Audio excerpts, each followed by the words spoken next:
अच्छा देखें, सरकार तो मन बना ही लिया, सरकार ने काम हमको करना है, तो उसके जो लॉजिक हैं वो तो हैं। अब जो लोग नहीं चाहते कि वन नेशन वन इलेक्शन हो, उनका तर्क क्या है, इसकी बात करते हैं। जैसे कि संविधान में लोकसभा विधानसभा चुनाव एक साथ कराने को लेकर कोई निश्चित प्रावधान नहीं है। इसके बारे में कॉन्स्टिट्यूशन कुछ नहीं कहता। कॉन्स्टिट्यूशन बहुत सी चीजों के बारे में वो तो जब ये आएगा तो कॉन्स्टिट्यूशनल अमेंडमेंट होगा, ये कर देंगे और वो कहने लगेगा उसके बाद से संविधान। ये भी तर्क दिया विपक्षी दलों ने जो इसके विरोध में कि देश में पर्याप्त ईवीएम नहीं है, भाई ले लेंगे तो बन जाएंगे, तो बन जाएंगे। तो कोई तर्क ही नहीं होगा। ये भी कहा गया है। सौरभ 2019 का इलेक्शन, 2019 का इलेक्शन कमेटी में भी आया, कमेटी की सिफारिश में भी है। 2019 के इलेक्शन में 3000 करोड़ रुपए खर्च हुए थे, तो एक बार का 500 करोड़ रुपए खर्च और होगा जो रहेंगी। ये वाला सबसे मजेदार है अगले वाला, कि केंद्र सरकार के पास राज्यों को भंग करने का अधिकार है 356 के तहत। इस अधिकार के होते हुए एक साथ चुनाव नहीं कराए जा सकते। बड़ा वो मतलब सरकार का एक हथियार बेकार हो जाएगा। वो मान रहे हैं कि कोई कॉन्स्टिट्यूशन अमेंडमेंट नहीं होगा। इसी परिस्थिति में जो है सरकार भंग कराई जाएगी, जो स्टेट नहीं चाहेगा उसको कैसे भंग कर देंगे आप? जी, ये जो मैंने बोला भी था शुरुआत में कि संभावना है कि राष्ट्रीय मुद्दों के सामने क्षेत्रीय मुद्दे छोटे हो जाएंगे या इसका उल्टा हो जाएगा। राष्ट्रीय पार्टियों का क्षेत्र विस्तृत होता जाएगा और राष्ट्रीय पार्टियां बड़ी होती जाएंगी, क्षेत्रीय पार्टियां सिमटती जाएंगी। ये अभी ओवैसी साहब भी बोल रहे थे। और बड़े राजनीतिक पार्टियों, नेताओं और पार्टियों से जुड़ी लहर का राज्यों के चुनाव पर असर पड़ सकता है। ये भी एक इसके काउंटर एग्जाम्पल्स हैं। उड़ीसा में 2019 में बीजेपी को अच्छी सीटें आई, लेकिन विधानसभा जीत गए। दिल्ली चुनाव बिल्कुल 2-3 महीने बाद, 4-5 महीने बाद होता है, 7 सीट भाजपा को आई, वो पूरी सीट हार गई। तो जनता का विवेक है, जनता को पता है कि मेरे इस वोट से प्रधानमंत्री बनेगा या मुख्यमंत्री बनेगा। मेरे ख्याल से बहुत ये ओवर सिंप्लीफिकेशन है। और मेरे ख्याल से देखिए, आप किसी ने भी सोशल, मुझे इस बात का पहली बार पता लगा, मैं 2012 में ललितपुर झांसी एरिया में यूनिसेफ के लिए काम करता था। मुझे डीएम से नोटिस आया कि आप अपनी जनसभाएं नहीं कर सकते, जो हम लोग यूनिसेफ की करते थे। हमने क्या कर दिया? पता लगा कि चुनाव आने वाला 2012 का उत्तर प्रदेश का चुनाव, जब अखिलेश मुख्यमंत्री बने, तब पता लगा कि जो चीज़ पूछो, ये ब्रिज क्यों नहीं बन रहा है, इसका ऑर्डर पास नहीं हो पा रहा, कैबिनेट नहीं बैठ पा रही है, स्कूल में सिलेबस क्यों नहीं पूरा हो, सर टीचर सारे इलेक्शन ड्यूटी में लगे हैं। तो ये आपको जब जमीन पे जाएंगे तो सुनाई देगा, बार बार सुनाई देगा आपको, ये क्यों नहीं हो पा रहा है सर, इलेक्शन है, अगला म्युनिसिपल का इलेक्शन है, पंचायत का इलेक्शन है। तो ये बड़ी बिल्कुल लोगों के जीवन में साधारण रोज सुनाई देने वाली बात है। शायद हमको दिल्ली में नहीं सुनाई देती है, हमको केवल कि ये पॉलिसी का डिसीजन लगता है। और ये रिस्टोर कर रहे हैं भाई, जैसे आपने कहा 51 और 57 के इलेक्शन हुआ, पहली बार 59 में वो 356 यूज करके केरला की सरकार गिराई नंबूदरी-पात की, फिर 67 में जब सरकारें बनी 8, उसके बाद तो हर साल कोई कलर बात कह के, मतलब ऐसे इस तरह के कारण थे कि यार तुम्हारा पीला कोड मेरे पसंद नहीं है, सरकार गिरा दो।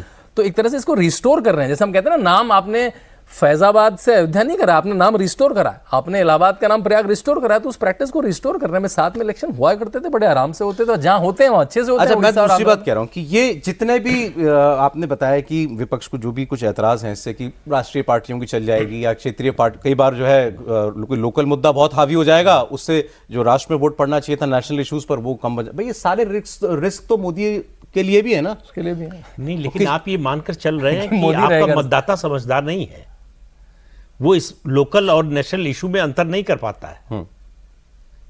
इसका मतलब तो यही हुआ ना, इस काम को रोकने वाले लोगों का एक आर्ग्यूमेंट है। हाँ, नहीं देखिए, आर्गुमेंट तो पक्ष में विपक्ष में हर तरह के हो सकते हैं, और मतलब ऐसा नहीं कि पूरी तरह से खारिज करने वाले लायक ही हों, लेकिन आपको कोई बीच का रास्ता निकालना पड़ता है अगर आप नेशनल इंटरेस्ट में कोई फैसला लेने जा रहे हैं। तो इससे किसी को नुकसान होगा, ये सेटल होने में समय लगेगा। बीच में इतना लंबा ब्रेक आ चुका है कि इस व्यवस्था को सुव्यवस्थित होने में समय लगेगा, थोड़ा वक्त लग सकता है। तो उसमें किसी का नुकसान हो सकता है और किसी का फायदा हो सकता है। नहीं, अब आप सोचें कि ये जो 30 मतलब राउंड फिगर 30 इलेक्शंस अगर होंगे देश में एक बार, लोकसभा का और प्लस 30 विधानसभाओं के चुनाव, कितना बड़ा पॉलिटिकल इन्वेस्टमेंट है इसमें। मैं पॉलिटिकल इन्वेस्टमेंट बात कर रहा हूं, मतलब नेताओं की, लोगों, पार्टीज की, आपके इश्यूज की, आपके वादों की, और उसके लिए नरेंद्र मोदी तैयार हैं। मतलब मेक और ब्रेक जैसी बात है। तो जिसमें मतलब जुए का जो आखिरी सीन दिखाते हैं ना फिल्म का, जो भी कुछ होता है, वो हीरो हीरोइन वो एक साथ ऐसे कर देता है, सब लगा दिया मैंने। ये कुछ वैसा सा मामला साउंड करता नहीं। बिल्कुल सौरभ, और इस फैसले को अगर देखें तो ऐसा नहीं है कि कैबिनेट ने आज जिस प्रस्ताव को मंजूरी दी रिपोर्ट को, वो पिछले 10-15 दिन या 20 दिन की बात है। 14 मार्च को जब राष्ट्रपति द्रौपदी मुर्मू को कमेटी ने अपनी रिपोर्ट सौंप दी, उसके बाद प्रधानमंत्री नरेंद्र मोदी जब चुनाव की तैयारियों में जा रहे थे, तो एक बैठक में उन्होंने कहा कि नेता तो चुनाव की तैयारी करेंगे, अधिकारी क्या करेंगे? अधिकारियों के जिम्मे ये काम रहेगा कि अगले 100 दिन का जो मेरा टास्क है उस पर तैयार करें। तो लॉ मिनिस्ट्री में 100 दिनों के टास्क में 1 नेशन 1 इलेक्शन का था, अच्छा। और इसलिए लॉ मिनिस्ट्री ने लगभग 100 दिन हुआ, 100 दिन से एक दिन ज़्यादा, उसके बाद ये लाया गया। और दूसरी चीज़ अगर आप देखें तो इसमें वाकई कई सारी समस्याएं हैं। जैसे ईवीएम की अगर बात करना है सौरभ, वो एक बड़ा इशू है।